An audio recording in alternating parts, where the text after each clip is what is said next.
Welcome to Math 119, Chapter 7.3, where we talk about trig functions and the unit circle. So let's take a look at the first quadrant and label what we have learned from our previous two sections. So pause the video here and see what you come up with. So this being your unit circle, and these all being your radius right here, our radius of your unit circle is 1, meaning that if we were to create a coordinate for some of our values, this one would be considered 1, 0, because again, we have one value here, so that is our radius, so 1, comma, and your y value is 0.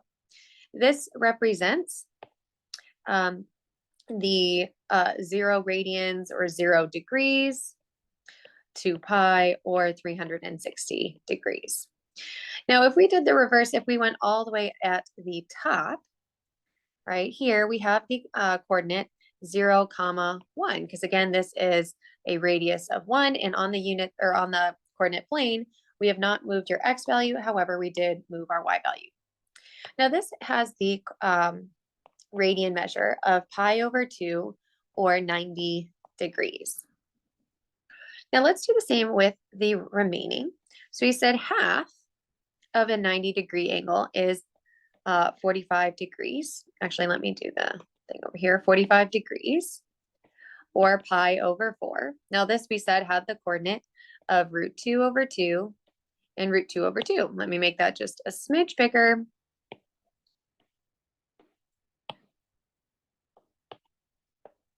Root 2 over 2 and root 2 over 2. Again, we found this from a little while ago on how we use your special right triangles in order to determine this particular point. We also have a third of your unit or of the first quadrant. So a third of 90 is a 30 degree, which is also pi over 6, which has the coordinate or root 3 over 2 and 1/2. And again, we found this using special right triangles, which I'll quickly show down below. Now, if we had 2/3, that means 2/3 of 90 degrees is 60 degrees,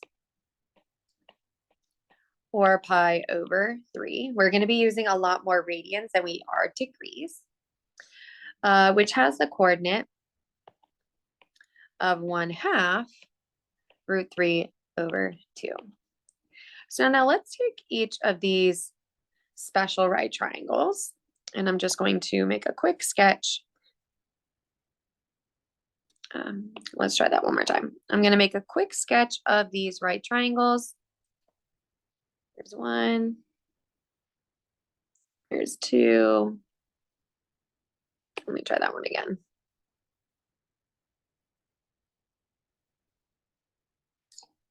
And there's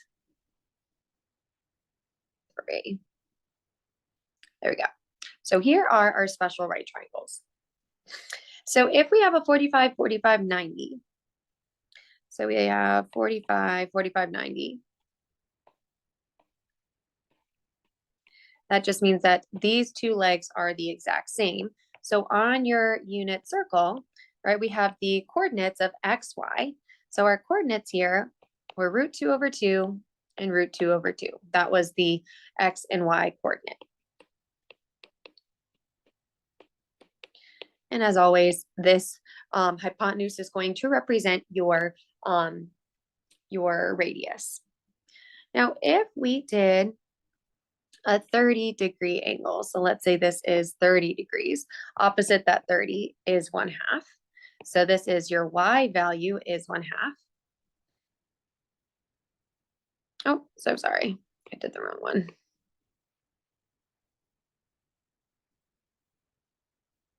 Yep, no, we're fine. Your y value is 1/2. There we go. Then we have a 60 degrees. So opposite of your 60 degrees is the root 3 over 2. This is your x value, and your hypotenuse is 1.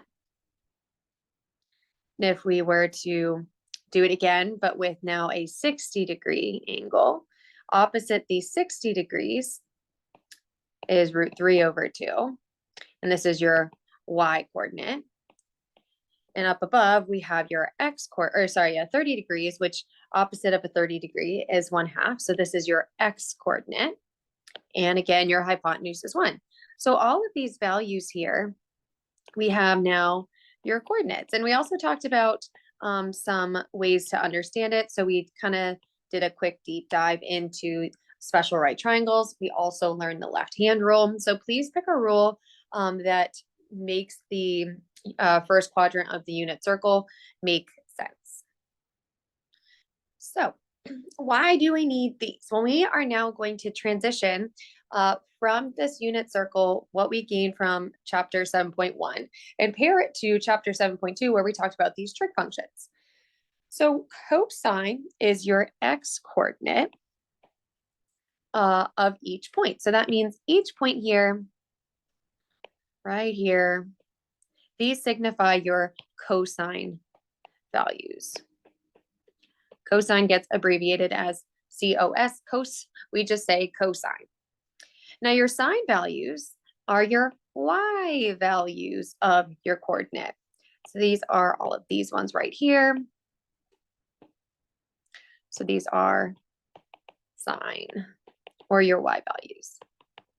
So to find tangent, your third very common trig function, we use sine over cosine. Sine being your y value and cosine being your x value. So we'd have y over your x value to make your tangent.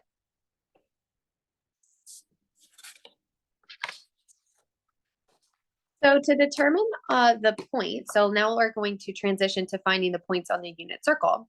To determine the point, we need to understand the first quadrant from the previous page. So first we locate the quadrant. So when it gives us a particular angle to measure and get a coordinate, we are trying to look for the quadrant, and then we look for your reference angle.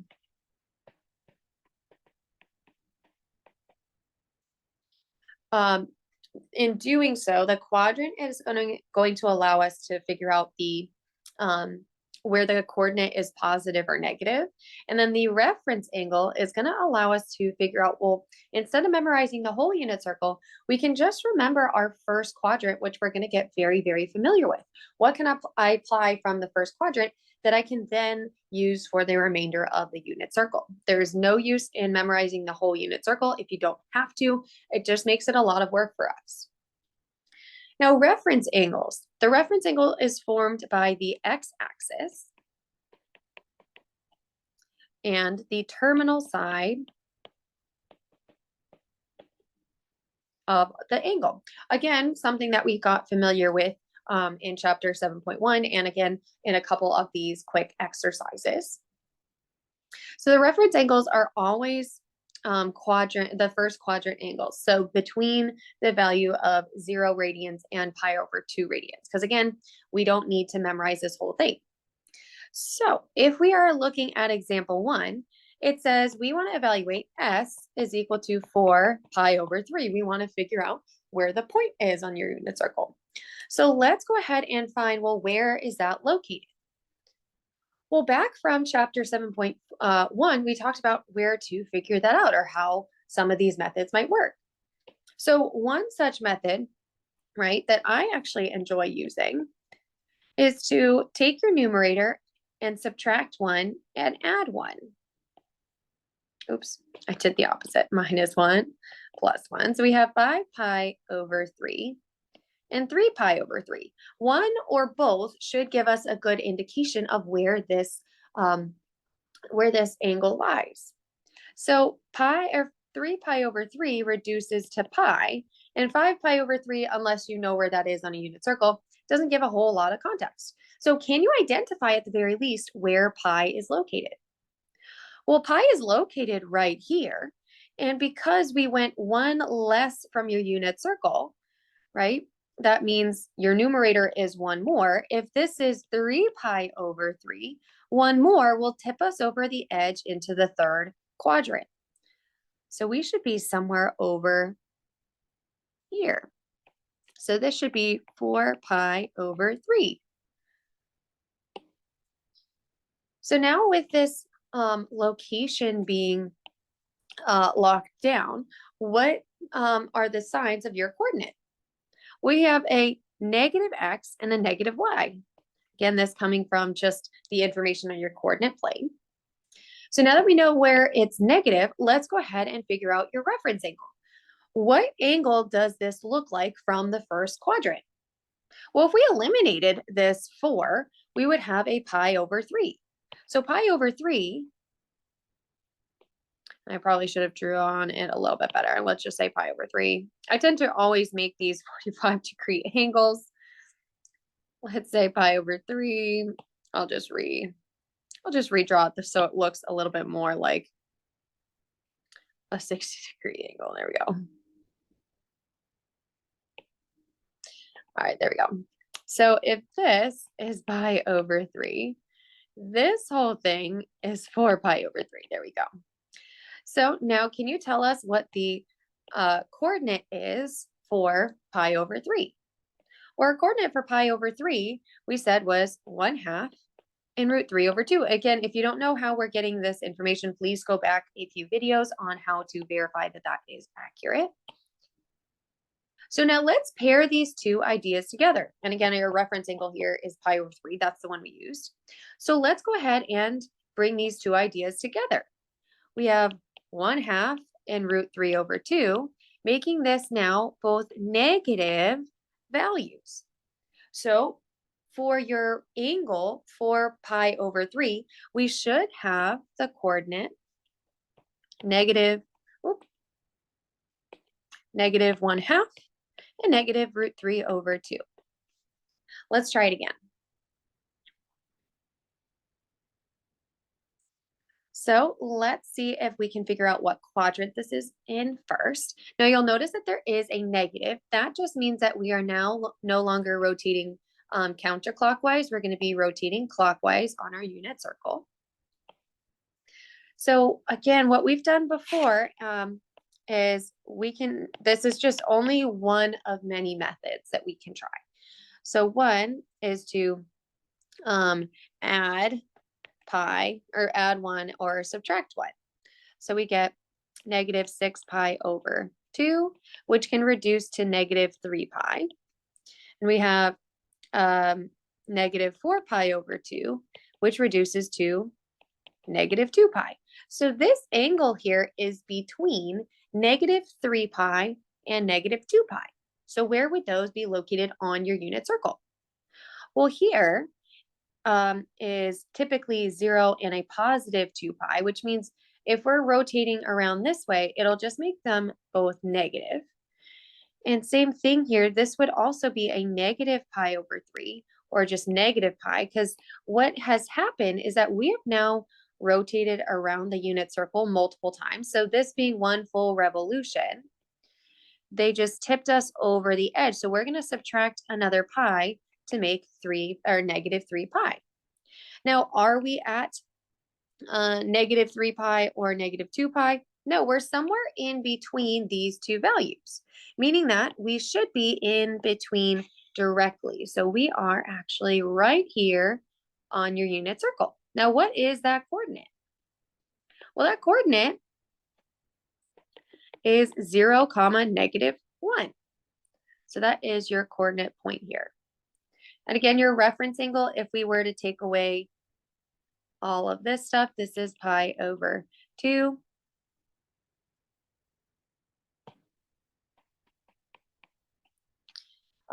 For your reference. So pi over 2, yes, being up here, notice that it's just taking that same point and determining, okay, well, where is it located? This being down here means that we have a negative y value here. Again, this is just one way to do it. We could also recognize that this is going to rotate around your unit circle, or if you don't like the negative, you could also add 2 pi to it to see if that could help figure out what angle we're kind of working with. So in our case, if we were to create a common denominator, we have 4 pi over 2. So we're at negative pi over 2. Well, negative pi over 2 is just going down here into your reference angle. So just going down here into the counterclockwise motion. So it just allows us sometimes to figure out where exactly we are in this quadrant. So let's have you try to pause the video and try it again with these next two. All right, so we have negative pi over 4. Again, just this negative suggests that we are going in a different rotation. So we are over here. There we go. At negative pi over 4. So that has just gone down here. So this is negative pi over 4 amount. And your reference, or sorry, your location here is going to determine your positive and negative values. We have a positive x and a negative y, meaning that now if we use your reference angle, well, what angle does this look like from your first quadrant? We'll eliminate the negative, we're at pi over 4. So if we have pi over 4, that means its coordinate is root 2 over 2, root 2 over 2. So let's pair those two ideas together. We now have a positive x root 2 over 2 and a negative y root 2 over 2. So root 2 over 2 and a negative root 2 over 2. Let's try it again. So you have 5 pi over 6. So if you like the method where we just go plus 1 and minus 1, we can do so. So plus 1 would make 6 pi over 6 or 4 pi over 6, which makes 2 pi over 3. If you know where 2 pi over 3, that's great. Otherwise, here's pi. So this is pi located here. Now, ours is just a little less than pi coming from the counterclockwise motion. So if we're 1 less than pi, that just means that we are somewhere located in the second quadrant. So we're somewhere over here. So this whole degree here, this is 5 pi over 6, meaning that here we have a negative x and a positive y. Now, from your reference angle, what do we know from the first quadrant? We'll take away that 5, we're working with pi over 6. So pi over 6 has a coordinate of root 3 over 2 and 1/2. So again, bringing those two ideas together, we have a negative root 3 over 2 and a positive 1/2. And we said we're talking about trig functions, right? We haven't seen them come into play yet, but we will be talking about them shortly. Eventually, we're going to use this method, and it'll be rather quick. Once eventually we get into the hang of it, we can identify the coordinate, the angle, and then determine, okay, well, what is it asking for? Is it asking for the cosine of this value, the sine of this value, or the tangent, or any of the 6 trig functions? Now, just because we only see one revolution around the unit circle does not mean that the unit circle stops at 2 pi. In fact, we will keep traveling along the unit circle in either direction, which means that the points along the unit circle will repeat. As we saw before, and I believe this was one of them over here, right? This full rotation, right? Nothing has repeated until we decided to step into another rotation. We may not have completed it, but all of these values before, right, have actually been produced already. So thus, if we are asked to find the location of a particular point, we can include several angles. So for example, in our example 2, it says find the 2 positive and 2 negative angles that have the point negative root 2 over 2 and root 2 over 2. So the first thing we might want to consider is figure out, well, what quadrant are we in?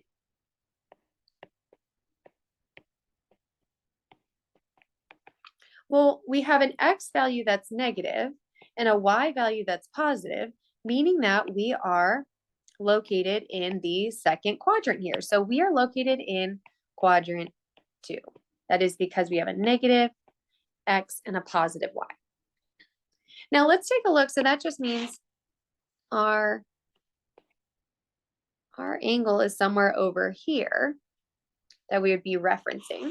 And keep in mind, we can rotate around the unit circle multiple times in either direction, right? So we want to figure out, okay, well, what is the very first one? Well, let's take a look at your reference angle. So what do we know from your first quadrant that we could apply that has the same type of coordinate as negative root 2 over 2 and root 2 over 2? Well, this would be pi over 4.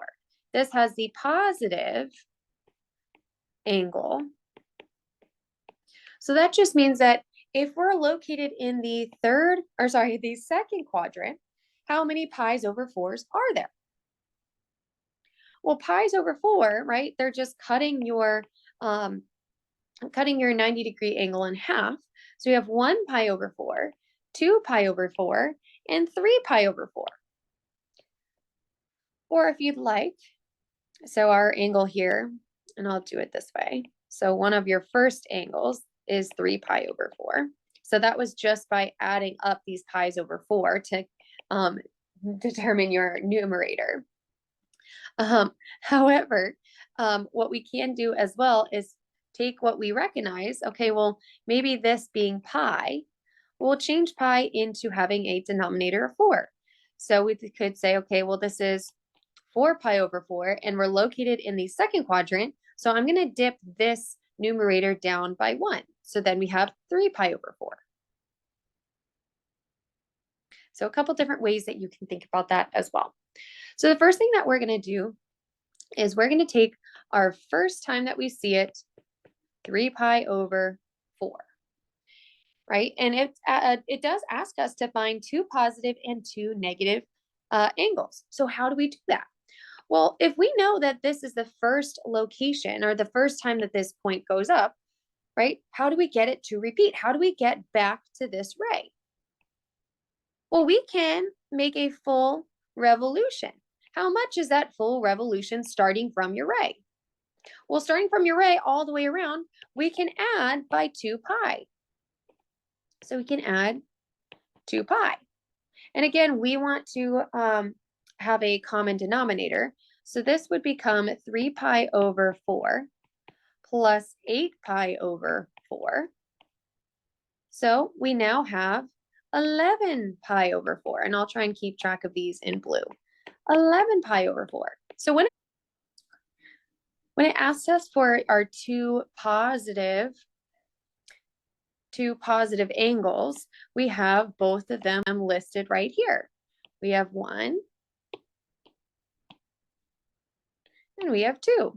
If we wanted more positive angles, we can keep adding pi over 2 to the next positive and get another one. And then we can keep adding and going to create more. Again, all that is just by adding 2 pi to go in this counterclockwise motion.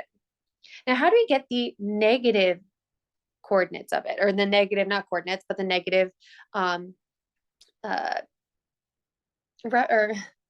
we get the negative angle of it? Well, instead of adding 2 pi, right, going counterclockwise, we can certainly go in the clockwise motion. So instead of adding by 2 pi, we can subtract by 2 pi. So let's go ahead and take 3 pi over 4 and subtract by 2 pi. So again, coming up with a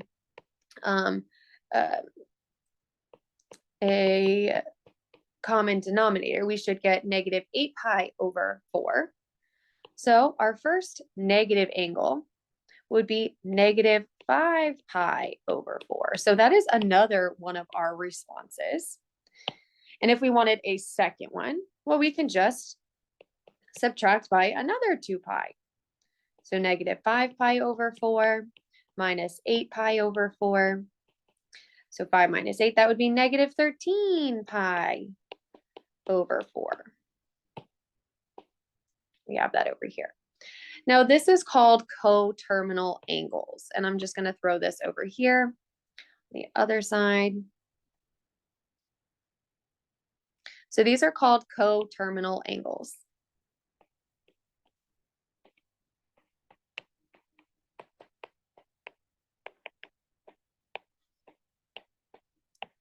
So kind of like they're working together, they're cooperative, they're co-workers, right? They're using the same angle, their same terminal angle. So now these are just 4 of these solutions, but keep in mind, we said that your unit circle can keep traveling and going about your angles. So how do we find all solutions? Well, we're going to take your first positive solution, that being 3 pi over 4,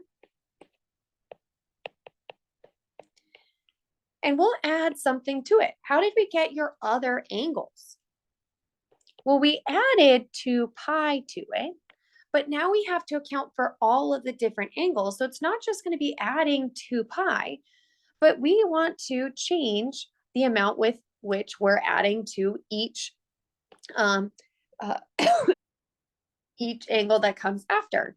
So in our case, if we wanted to go take our same point here and go to the one after this 11 pi over 4, we wouldn't just add 2 pi because 2 pi would get us this amount. So instead, we would have to add 4 pi, then 6 pi, then we would have to keep going. So by doing so, we are going to give this a variable k, and then we can change k to whatever significance we have. I think other textbooks, you might have it as n. Sometimes it varies based on your textbook, but n is any real number, any integer, I should say. So n is an integer. I want to be very specific about that. So that if we wanted to change and perhaps use n is equal to 0, well, 3 pi over 4 plus 2 pi times 0, well, that would just be equal to 3 pi over 4.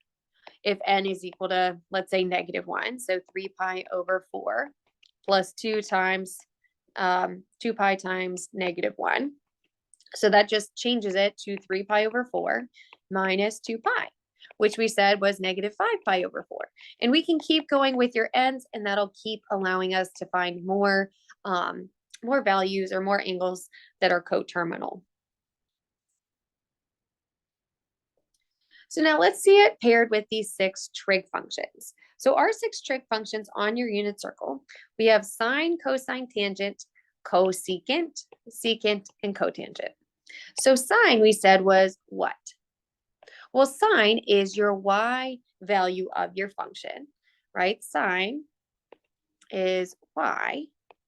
And if we wanted to, we could always just say, okay, well, if we are evaluating some angle, right? Sine is really opposite over hypotenuse. Hypotenuse is our radius. Our radius happens to be 1. So we could say sine is y over 1. Cosine, similarly, is your x value. And cosine is opposite over your hypotenuse. No, your adjacent over your hypotenuse. So x over 1. Your tangent, as we said from before, is opposite over adjacent. So x over y. Now, when it comes to the other 3, these are your reciprocals. Your reciprocal being 1 over sine. So your cosecant is the opposite, is your reciprocal of cosecant. So sine and cosecant are together, meaning that if we have 1 over y over 1, then we can just say, well, this is really 1 over y. Now, because now we have a variable in the denominator, we want to be very careful. We do not want y to be 0. Let's do it again with secant. Secant is cosine's reciprocal. So we have 1 over cosine. So we have 1 over x over 1. So we have 1 over x. And again, you have a variable in the denominator, so we want to be very specific where we do not want x to be equal to 0. Same thing with tangent up here that I didn't get to define. And I actually flipped my tangent. I was going too fast. I said opposite over hypotenuse, and there I did the opposite. And so we have y over x. So we need it to be where x is not equal to 0. So the reciprocal of tangent is cotangent. So we have 1 over y over x, meaning we have now, actually, let me write this one out like the others, 1 over tangent. So we have 1 over y over x. So we now have x over y, this time where y is not equal to 0. Now, what happens at these places? Well, anything that is located in the denominator, right, the values that we want to avoid, will result in asymptotes. So these 4 graphs here will have an asymptote.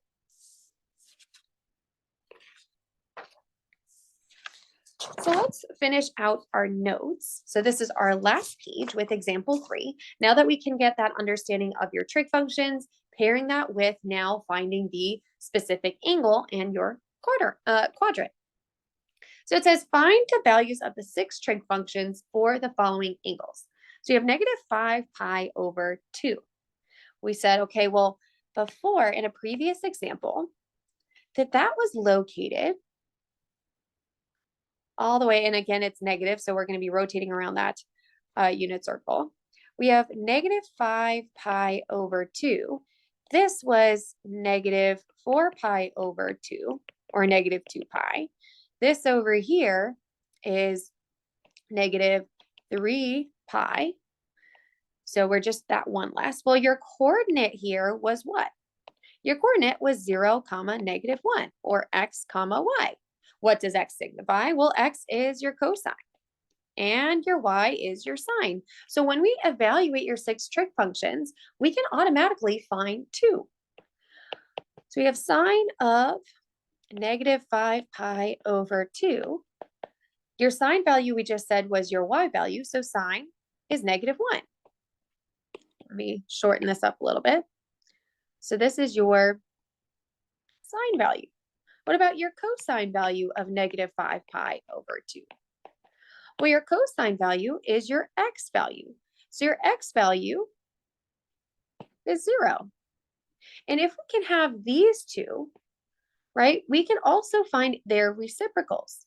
So we have cosecant of -5 pi over 2, which is just 1 over -1, or 1 over sine.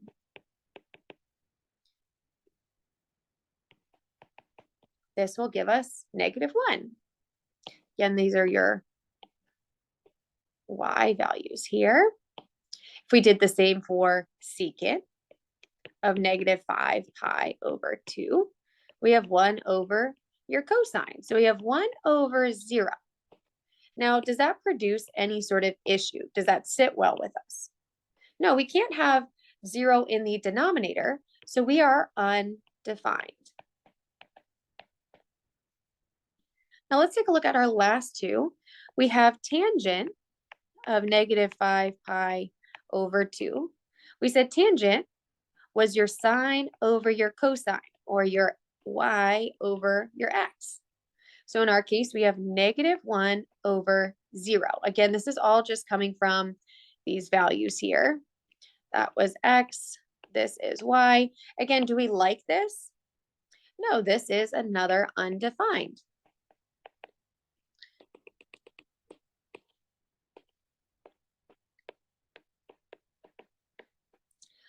So now let's do your cotangent of -5 pi over 2. This is 1 over tangent, or sine, not sine, cosine over sine, or x over y. So x over y, we have 0 over -1. Now, are we okay with that one? Yeah, this one is okay because we're not dividing by 0 here, so it's just equal to 0. Let's have you try it again with your next one. Notice that this is now a degree. I'm a huge fan of radian, so I might convert this into some radian measure if possible. Well, you know, we haven't done degrees yet, so I'll try degrees. So again, trying to locate this in your quadrant. So if we know that this here is 0 and 360, this is 90 degrees, this is 180, and this down here is 270. Now, have we traveled all the way around the unit circle? No, we have only made it to the third quadrant. So we are right here at 210 degrees. Now we talked about a reference angle. That reference angle is from this terminal ray to the x-axis. So how much is that? Well, we have 210 minus 180 degrees. Now, what does that produce? Well, that should produce only 30 degrees remaining. So that just means that this value here is 30. So using your reference angle from your first quadrant, so your reference angle is 30 degrees or pi over 6, right? What is your coordinate? Well, your coordinate for pi over 6 is root 3 over 2, or 1/2. That is, again, for a 30-degree angle. Now, we're going to pair that with us now being in the third quadrant, where now both values are negative. So here we have the coordinate of negative root 3 over 2 and negative 1/2. So when we go to evaluate your 6 trig functions, we want to evaluate sine of 210 degrees, cosine of 210 degrees, tangent of 210, and then their reciprocals. So if that was all that you needed, let's see if you can pause the video and take it away from here. So this is your x value, this is your y, means that this is your cosine and this is your sine. So your sine value here is negative 1/2. Your cosine value is negative root 3 over 2. And your tangent, we said, was sine over cosine, your y over your x. So we have negative 1/2 all over root 3 over 2. We can't leave it like this, right? So we're going to keep change flip. So we have equals negative 1 over root 3. Again, can't leave it like this. So we should have negative root 3 over 3. So now let's actually do just a couple of those here. Let's do your cosecant, which is 1 over sine, or 1 over your y, of 210. So we have negative 2 here. Secant of 210 is 1 over cosine, or 1 over your x. So we're just going to flip this upside down. So we get negative 2 over the square root of 3. Again, can't leave it like that. We'll rationalize. So we get negative 2 root 3 over 3. Last one we'll do is your cotangent of 210. So cotangent of 210, so is cosine over sine, or x over y. So we'll get your x is negative root 3 over 2 all over negative 1 over 2. And again, if you didn't want to do this part all over again, you could actually just take the opposite, which is probably what I would do if we're trying to be as simple as possible. Negative 3 over root 3. Again, rationalize because we can't leave it like that. Negative 3 root 3 all over 3, so cancel. We're at negative root 3. So this is how you can find your 6 trig functions, again, just by using your coordinates. Now let's put it all together. Using your reference angle, your trig function, finding specific points on your unit circle. So pause here and try out example 4. So we have the cosine specific of 11 pi over 6. Let's go ahead and figure out where that is on your unit circle. Well, 11 pi over 6, right? 11 pi over 6. One more than that is 12 pi over 6, which is 2 pi. And one below it is 10 pi over 6, or 5 pi over, what is that? 5 pi over 3. That doesn't give us a whole lot of information, but I do know where 2 pi is. 2 pi is over here, and we're one less, so we only made it to the fourth quadrant. So not a full revolution. Let's try that one more time. Here we go. So that just means this whole angle here is 11 pi over 6. Now in this quadrant, we have a positive x and a negative y. Using your reference angle. There we go. Using your reference angle, this is really pi over 6, right? Take away that 11, you're left with pi over 6. So that just means this is pi over 6. So pi over 6 has the coordinate of root 3 over 2 and 1/2. So altogether, this point should be positive root 3 over 2 and a negative 1/2. Now, we're asked specifically for cosine. So for us, this is just your x value. So this is a positive root 3 over 2. Let's try it again with tangent of negative 225. For me, I'm probably going to convert this into radians. So negative 225 is just negative 5 pi over 4. And again, how to do that? To convert, we just multiply by 180 over pi. So that'll cancel out your degrees. And so we're left with negative 225 pi over 180. They both have a 5 into it. So we can take out a 5. So 225 divided by 5, that gives us 45. And that's just if we don't know how to reduce right away. So let's see, 180 divided by 5, that is 36. They both have at least a 9. So 49 over 5. There we go. Negative 9. Ooh. Well, we took out a 9. So 5. There we go. Take out a 9. 4. So we got negative 5 pi over 4. I know where that angle is. If you now want to turn it into like more of a positive half to do the coterminal angle, which we talked about previously, please do so to figure out where exactly it is in what quadrant. For me, that is just enough. So on our unit circle, negative 5 pi over 4, right? One above and one below, we have negative 6 pi over 4 and negative 4 pi over 4. So negative pi. So negative pi is right here, right? And we're going in this clockwise motion. That's why our degree is negative. So if we went one less, right? If this is one less, that just means we need to tip it up just a little extra because this is negative 4 pi over 4. We want a little bit more negative, so that'll push us here into 5 pi, or sorry, yeah, 5 pi over 4. So this is our degree here. So this is negative 225.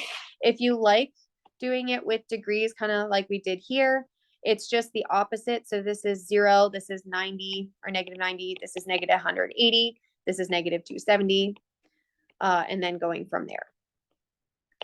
Okay, so that is negative 225, or for me, I like doing negative 5 pi over 4. My reference angle here would be pi over 4.